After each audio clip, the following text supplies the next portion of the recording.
3 sesi terkait 3 pertemuan, ya, dengan 4 pertemuan ya, 2 sesi pertemuan, 2 sesi. Nah,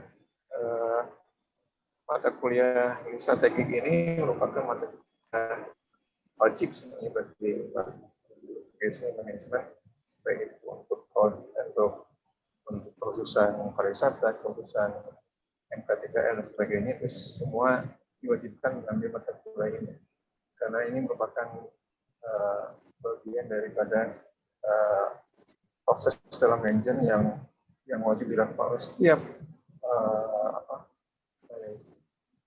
di perusahaan apapun, ya, di lembaga apapun, ya. Karena manajemen strategik itu sisi yang sangat strategik lah di suatu perusahaan manajemen, terutama di manajemen level menengah dan menengah ke atas, ya, dari top manajemen sampai ke middle management. Kalau ke low management mungkin sedikit diulas tentang manajemen strategik.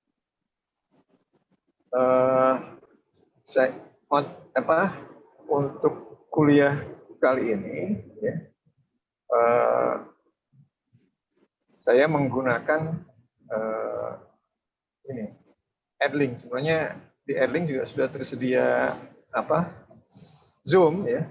Jadi sebenarnya tadinya saya mau menggunakan Zoom-nya ada di Edlink, tapi ya karena kemarin Bu Leli sudah menyediakan dari PLN saja kan, ya sudah apa-apa dari DPR itu masalah dengan Kuwait, ya, Leli, ya, sehingga nggak masalah untuk nanti proses untuk absensi untuk ini tetap melalui Edlink mahasiswa utama, karena untuk pelaporan ke Prodi bahwa kuliah ini dilaksanakan tentunya tandanya adalah adanya absen dari mahasiswa. Nanti saya akan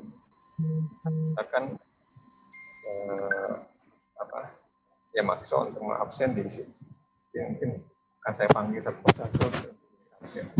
Tapi untuk kuliah pertama ini saya anggap dihadirkan semua gitu. Artinya dianggap hadir semua gitu ya, walaupun ini masih 5 orang lagi yang belum hadir kalau ada sebanyak 28 ya. 24 dari 24 dengan saya 23 berarti yang mahasiswa. Jadi 5 orang lagi yang belum hadir di sini. Ya, tapi untuk kuliah perdana ini biasanya saya membuat semua dianggap hadir gitu ya, dalam sehingga perlu maksimum mengisi absen di dalam Edlink ataupun di siakan. Jadi ini Edlink ini suatu platform baru yang disediakan oleh Universitas Syahid gitu ya, untuk memfasilitasi dosen dan mahasiswa dalam pembelajaran online. Ya. Ini mirip dengan Moodle yang di platform yang lain di box pembelajaran atau Google Meet dan Google Classroom gitu. Mirip, tapi ini terintegrasi dengan siakan sehingga proses dalam pembelajarannya bisa apa yang ada di siakan akan terekspos di Edlink, kebalikannya juga yang ada di Edlink akan terekspos di siakan Syahid, sehingga ini lebih baik mungkin kalau kita menggunakan Google Classroom ataupun platform yang lain. Ya. Yang mudah-mudahan ini bisa membuat mahasiswa nyaman dalam proses pembelajaran secara online. Saya kebetulan di Universitas diamanahi sebagai wakil rektor di bidang akademik, sehingga memang tugas saya diantaranya adalah membuat memfasilitasi mahasiswa dan dosen untuk pembelajaran secara baik. Gitu ya. Nah, kembali ke manajemen strategik ya. Manajemen strategik itu bobotnya 3 SKS ya, berarti kita diberikan waktu dalam pembelajaran secara online itu atau mungkin nanti misalkan secara offline tetap muka, itu adalah tetap muka selama 2,5 jam, minimal 2 jam lah, karena 50 kali kan 3 kan berarti 150 menit berarti 2,5 jam, tapi seringkali tidak terlalu efektif dilakukan pembelajaran selama 2,5 jam untuk satu sesi, sehingga dibuat menjadi minimal 2 jam. Kemudian nanti pada sisi keduanya itu biasanya saya memberikan penugasan, tidak lagi memberikan materi. Sisi kedua kan nanti kalau di sini berarti jam 19, jam 7. Kalau di Pak Koko jam 10 ya Pak Koko ya? Jam 9 ya? Iya dok, jam 9. Malam. Dan kalau di Kuwait kan masih jam berapa? Masih siang ya? Qatar juga masih siang ya? Qatar masih jam 1 ya? Baru sholat Jumat berarti ya? Sekarang jam 1-an lah dok, jam 1. 1, berarti yang bapak-bapak baru selesai sholat Jumat. Betul dok. Di Kuwait. Suara saya terdengar jelas tidak? Hilang timbul ya dok ya? Hilang timbul ya? Oh. Ini kalau di saya jelas Pak. Ya, ada yang jelas, ada yang hilang timbul. Putus-putus dok. Jaringan emang ini. Kadang-kadang jaringan di saya, kadang-kadang jaringan di sana gitu kan. Mungkin ada yang demo dok kali dok. Pak Dadang. Bisa aja Pak Dadang. Iya lagi ramai kan di Indonesia yang demo, aduh. Oh iya, ramai banget. Di mana-mana itu. Gara-gara Minibus. Kan Pak Dadang. tahu aja Pak. Mau demo atas nama mahasiswa Usahid kejauhan dok, gimana dok? Ingat kampus Pak Dadan. Ya. Mahasiswa Middle East gitu ya. Demonya kan Iya. sekitar usaha Demo itu. online, piajum demonya kita.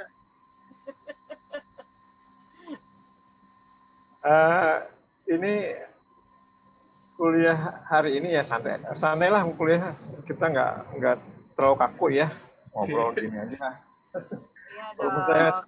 bagian saya sampaikan melalui PowerPoint ya. Ya kalau ada saat di saya presentasi kemudian ada yang bertanya atau ada yang ngobrol, ya silakan saja ngobrol, dialog gitu ya, nggak masalah. Potong juga nggak apa-apa ya santai aja supaya kita juga tidak terlalu kaku ya dalam pembelajaran. Saya juga tetap pasti ikut belajar juga, karena mereka harus selalu mengembangkan proses pembelajarannya. Kita akan belajar dari mahasiswa juga ya. Misalkan saya berikan tugas tertentu, kemudian nanti kita punya ide kreatif dalam penyampaian materi tertentu gitu kan, tentunya akan lebih baik, sehingga saya juga bisa sama-sama belajar. Baik, saya akan share screen dulu ya untuk ini. Bu Leli sudah di ini, udah bisa ya? Oh iya, udah bisa. Bisa dok, kayaknya dokter udah dijadiin co-host deh ya Mas Nanang ya? Oh, udah ya, udah bisa. Sudah. Ya. Maaf, ini saya langsung.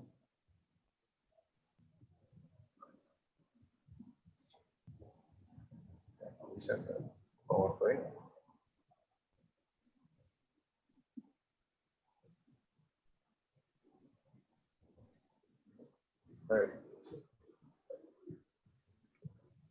Tutup semua baru bisa.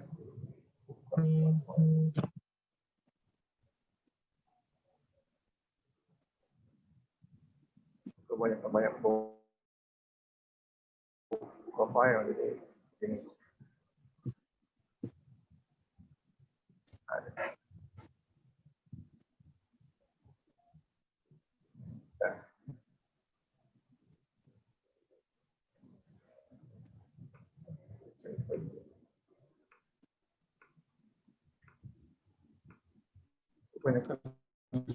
profile. Nah.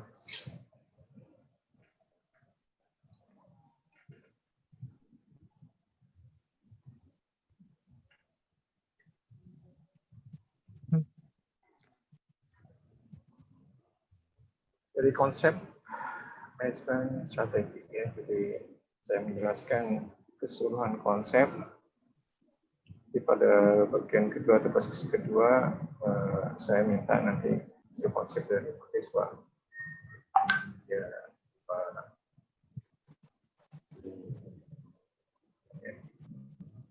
baca. Ini juga disampaikan di ending ya. PowerPoint ini.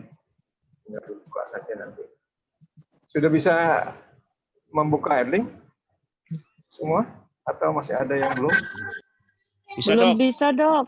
Belum semua, Dok. Oh gitu? Saya sudah, Dok. Oh, ada yang bisa ya. Nanti diajarin tuh yang belum bisa.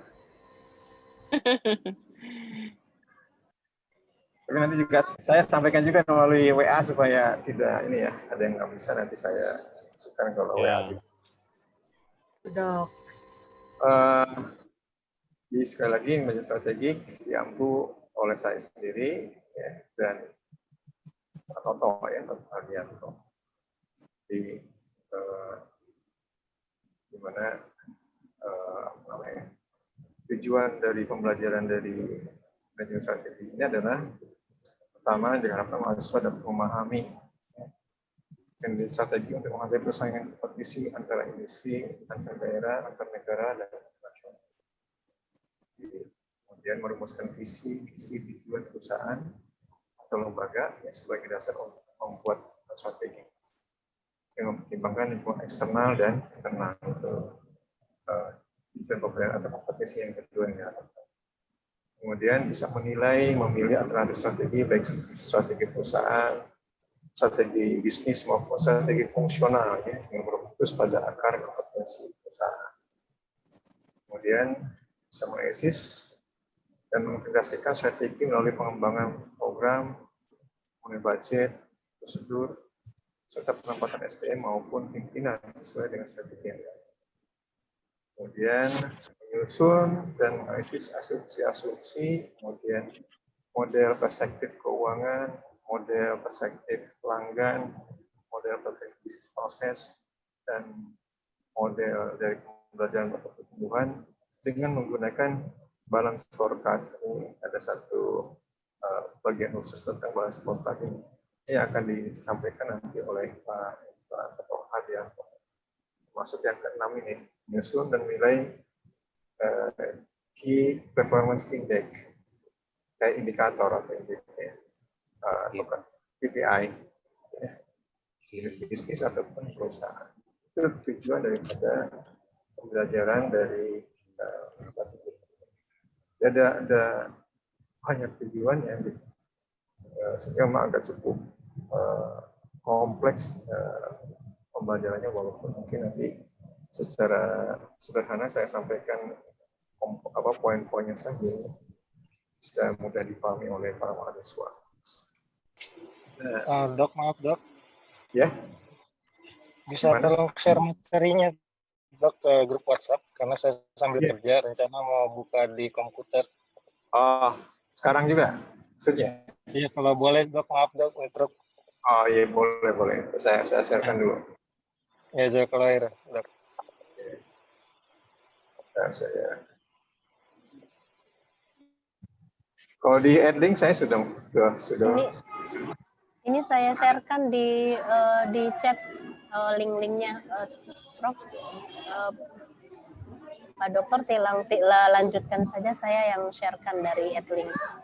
Oh gitu ya, boleh ya. Syukran, Bu. Baik, saya lanjutkan ya.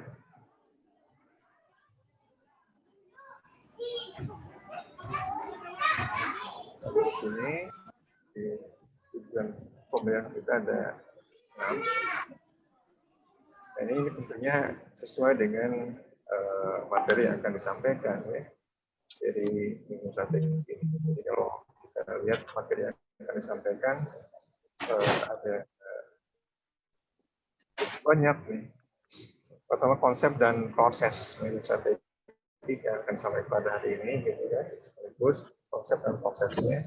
Kemudian yang ketiga adalah penyusunan strategi tingkat unit bisnis dan juga tingkat korporat, ya, diri dalam pembahasannya. Kemudian nanti analisis persaingan dan penerapan strategi, kemudian pengendalian strategi, analisis formulasi dan evaluasi strategi. Itu adalah bahasan yang akan saya sampaikan sebelum UTS.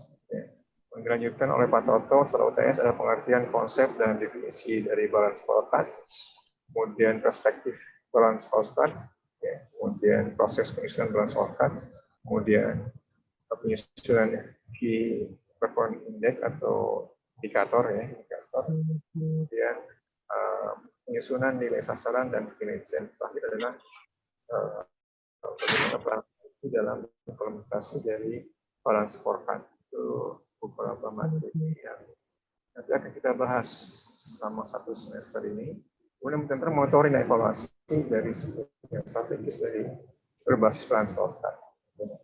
Satuan antara yang peranan IT dengan bisa melakukan monitoring dan evaluasi. Itu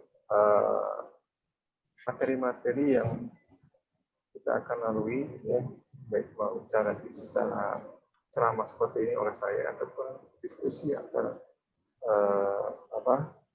antar semua, ya, semua anggota di grup ini, baik antara saya dengan mahasiswa atau mahasiswa dengan mahasiswa atau ya semua lah, ya, diskusikan tentang konsep-konsep ini. Nah,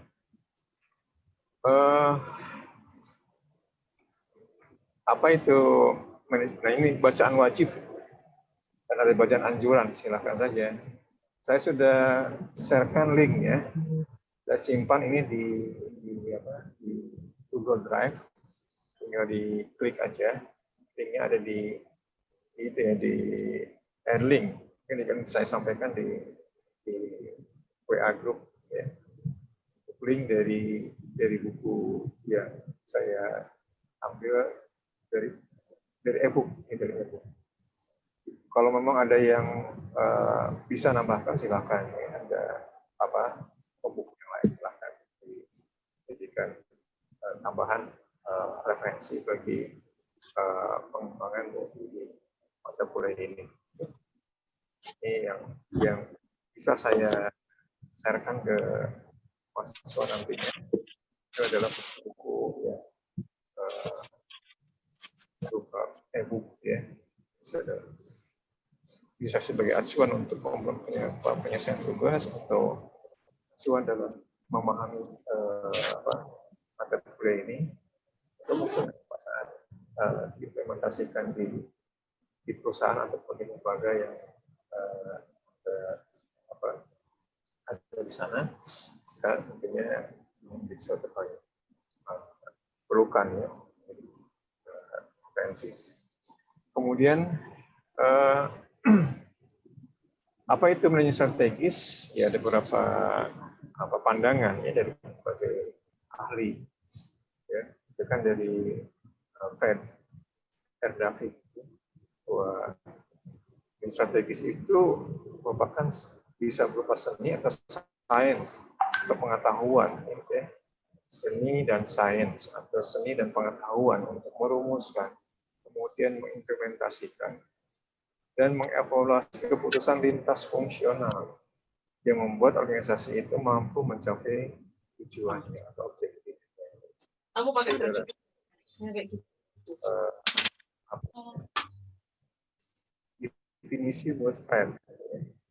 Bukunya ada tadi di Fred David, ya, ini David Fred kayaknya tulisan dalam bahasa apa seperti itu. Kemudian menurut Hanger and Whelan, ini buku yang pertama tadi, bahwa strategis itu merupakan serangkaian keputusan dan tindakan manajerial yang menentukan kinerja perusahaan dalam jangka panjang. Memang untuk kita merumuskan suatu untuk strategi-strategi untuk jangka panjang itu ya Nangis tuh, Cah. dalam ini strategis. Misalkan kalau kita ingin merumuskan kalau di perguruan tinggi itu ada yang namanya rencana strategis. Kemudian ada namanya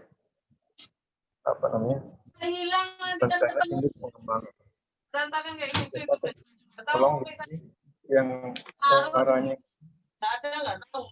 Umi nggak lihat cuma apa itu ada nggak tahu yang putih dia nggak tahu. tolong suaranya di mute ya. Yang ada mohon supaya tidak mengganggu yang lain.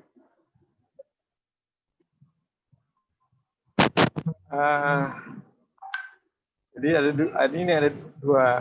tiga dengan Robinson dan dari ahli Indonesia nih. Menurut Pierce and Robinson itu bahwa strategis didefinisikan dengan satu set keputusan dan tindakan yang menghasilkan formulasi dan implementasi rencana yang dirancang oleh proyek dan perusahaan. Ya prinsipnya ujung-ujungnya tujuan perusahaan pencapaian itu. Mencapai visi gitu ya. Kalau jangka panjang itu kan visi. Kalau jangka pendek ke dalam tujuan. Kalau jangka menengah ke visi yang kita ingin capai. Nah, manajemen strategis adalah proses perencanaan, mulai implementasi dan pengendalian satu strategi organisasi dan juga menentukan misi dan tujuan perusahaan organisasi berkaitan dengan pengembangan. Jadi untuk bisa menganalisis kekuatan kelemahan itu kan berarti dari internal. Jadi untuk kita bisa mengkaitkan dengan eksternal, kita harus bisa mengetahui yang peluang dan tantangan dalam soal analisis seperti itu. Peluang dan tantangan atau peluang dan kendala. Kalau sekarang istilahnya ketantangan bukan kendala lagi. Bisa untuk laporan ini trade atau suatu tantangan ya. Nah, kemudian ada perkembangan dari perencanaan strategis belum sampai pada manajemen strategi. Jadi mulai dari perencanaan keuangan dasar, perencanaan yang jangka pendek sekali ya, keuangan dasar. Kemudian perencanaan berbasis ramalan, yaitu agak jangka panjang, ya, mungkin jangka menengah ya. Kemudian perencanaan strategis, nah ini perencanaan berorientasi keluar, artinya bisa membuat stakeholder dari luar itu bisa melihat performa kita yang baik gitu dengan menggunakan perencanaan strategis yang baik. Nah kemudian ada manajemen strategi. Jadi semua itu di tahapan terakhir adalah manajemen strategi. Tahapan perkembangan dari perencanaan strategis, jadi mulai keuangan dasar, kemudian perencanaan berbasis ramalan berdasarkan pada bisa macam-macam. Di manajemen perusahaan, manajemen produksi itu diajarkan tentang ramalan. Kalau juga di saat saya mengajar di perusahaan ya, juga diajarkan tentang ramalan. Nah, kemudian manfaatnya tentunya adalah ya diperolehnya visi strategi yang lebih jelas. Maka kita dapatkan suatu visi strategi yang lebih jelas. Fokus yang lebih tajam. Makanya diartikan bahwa di menurut Fred tadi seni, karena visi itu seringkali ya didasarkan pada pemilik. Gitu ya. Pemilik itu punya seni di dalam merumuskan suatu cita-citanya. Tapi ada ilmunya, ada sainsnya gitu dalam merumuskan visi. kadang-kadang terjangkau oleh oleh sains gitu, isi dari suatu perusahaan atau dari si owner. Tapi nggak nyampe itu ilmu yang diterapkan. Harus begini gitu. Tapi ternyata visinya beda gitu dengan apa yang ditetapkan dalam. Saya seringkali kita sebagai seni gitu, yang sebatas ilmu. Kemudian kan kalau seni itu khas dari orang. Sedangkan kalau ilmu kan bisa dipromosikan. Kemudian fokus yang lebih tajam manfaat dari kedua ini atas faktor yang penting secara strategis. Kita bisa memfokuskan suatu faktor gitu kan yang sangat penting untuk menjadi rencana strategis atau menjadi rancangan-rancangan untuk mencapai tujuan organisasi atau tujuan perusahaan. Kemudian manfaat yang lain adalah meningkatkan pemahaman mengenai perubahan lingkungan yang sangat cepat. Sehingga biasanya rencana strategis ini atau rencana strategis ini atau strategis ini dilakukan kalau untuk sekarang mungkin namanya jangka panjang itu tidak sampai 25 tahun. Karena ada perubahan mindset karena adanya teknologi informasi gitu kan, sehingga perubahan mungkin atau jangka panjang itu diinginkan hanya 5 tahun, jangka menengah mungkin hanya 2 tahun 3 tahun, jangka pendek tidak lagi setahun, 1 semester lagi. Sehingga memang karena perubahan lingkungan yang sangat cepat. Dengan cara kita melakukan pengolahan strategi, maka kita akan bisa meningkatkan pemahaman dari perubahan lingkungan yang cepat dan disesuaikan. Strategi-strategi ada disesuaikan dengan adanya perubahan lingkungan yang sangat cepat. Dan lingkungannya ada yang eksternal, pertama yang cepat, teknologi, budaya dan sosial, itu adalah politik, adalah perubahan eksternal, lingkungan eksternal. Itu juga yang internal yang seringkali agak sulit untuk menyesuaikan dengan perubahan yang terjadi di lingkungan eksternal. Sulit artinya agak lambat menyesuaikannya. Jika dengan cara adanya strategi ini bisa memudahkan kita memahami bagaimana perubahan yang penting sangat. Nah, 3 kunci pertanyaan strategis yang sering dilakukan atau dipertanyakan untuk menyusun suatu perencanaan strategis adalah di mana posisi perusahaan sekarang, di level atas, performance yang sangat tinggi, atau di level menengah, atau di level bawah, atau mungkin paling bawah. Kita punya tahu posisinya agar kita bisa merencanakan disesuaikan dengan tadi kekuatan kelemahan tadi. Kemudian jika tidak terdapat perubahan, di mana posisi perusahaan dalam 1, 2, 5 atau 10 tahun ke depan? Dan apakah jawaban tersebut tepat? Ini harus dipertanyakan terlebih seperti itu supaya kita merencanakan dengan strategis dengan baik. Kemudian jika jawaban tidak dapat diterima, ya, apa tindakan secara spesifik yang harus diambil oleh organisasi? Apa risiko dan hasil yang terkait dengan tindakan tersebut?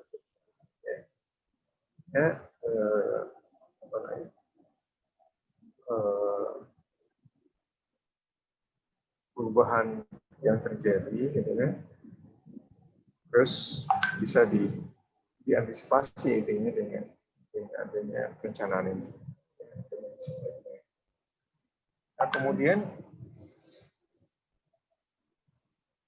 kalau kita mempelajari atau organisasi sebagai pembelajaran, gitu kan, learning organization. Sebuah organisasi yang memiliki keahlian dan potensi dalam menciptakan, memperoleh, kemudian mentransfer pengetahuan dan memodifikasi perilakunya akan menciptakan pengetahuan. Dan selalu melakukan pembelajaran dari organisasi tersebut agar bisa menciptakan, memiliki keahlian potensi komponen yang bisa memodifikasi perilaku. Dia akan mencerminkan pengetahuan baru yang kita peroleh karena ada perubahan tersebut. Itu adalah konsep yang dasar dari manajemen strategi. Nah, komposisi dari manajemen strategi adalah scanning lingkungan. Kemudian dari scanning, hasil scanning itu kita memformulasikan strategi. Kemudian setelah diformulasikan, kemudian disepakati oleh tingkat mulai di top management, middle management, sampai low management, sampai pada staff itu kan. Strategi yang kita rumuskan biasanya kan low management dan staff itu tidak ikut dalam memformulasikan strategi, tapi yang menyusun memformulasikan strategi adalah top management sama middle management. Nah, yang mengimplementasikan baru itu adalah dari mulai top sampai dengan staff. Ya. Mengimplementasikan strategi. Bagaimana mengimplementasikannya itu yang mesti disosiasikan oleh top dan middle management.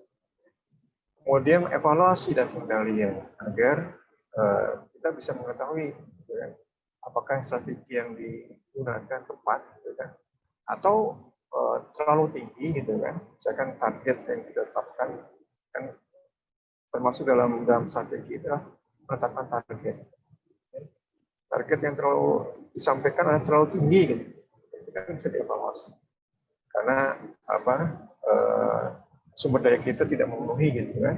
Tidak mencapai ke situ, maka kita turunkan targetnya. Atau mungkin udah jauh melebihi target. Maka kita bisa tingkatkan standar untuk pencapaian target tersebut. Nah, dengan cara itu maka kita bisa mengendalikan. Ada 4 hal gitu kan. Dalam strategi adalah scanning lingkungan. Ya, kita harus bisa mengetahui modifikasi lingkungan internal dan eksternal. Bisa melalui SWOT analysis, bisa melalui fishbone analysis, bisa melalui root cause analysis, macam-macam, ya. Bisa melalui balance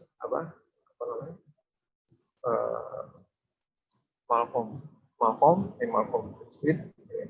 Juga bisa dilakukan untuk kita melakukan scanning lingkungan. Ya.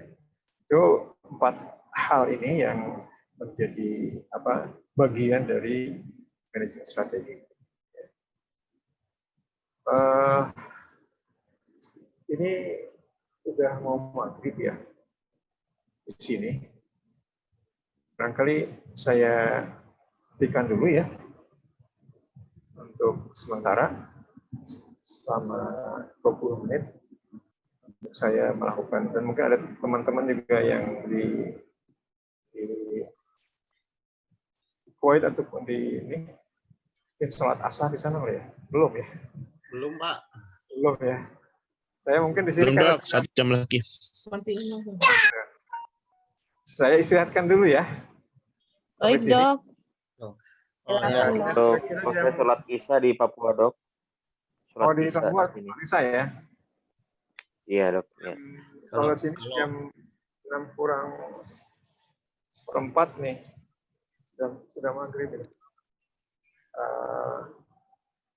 Sampai jam 6:15. Berarti kalau di sana jam berapa? Di Papua jam berapa? 7:15 ya. Ya, saya istirahatkan dulu. Iya, iya dok, betul. Saya tutup dulu 8. share-nya ya, nanti dibuka lagi. Baik, Dok. Baik. Dok. Iya. Silakan kalau mau ngobrol, silakan kalau mau. Saya ini tutup dulu.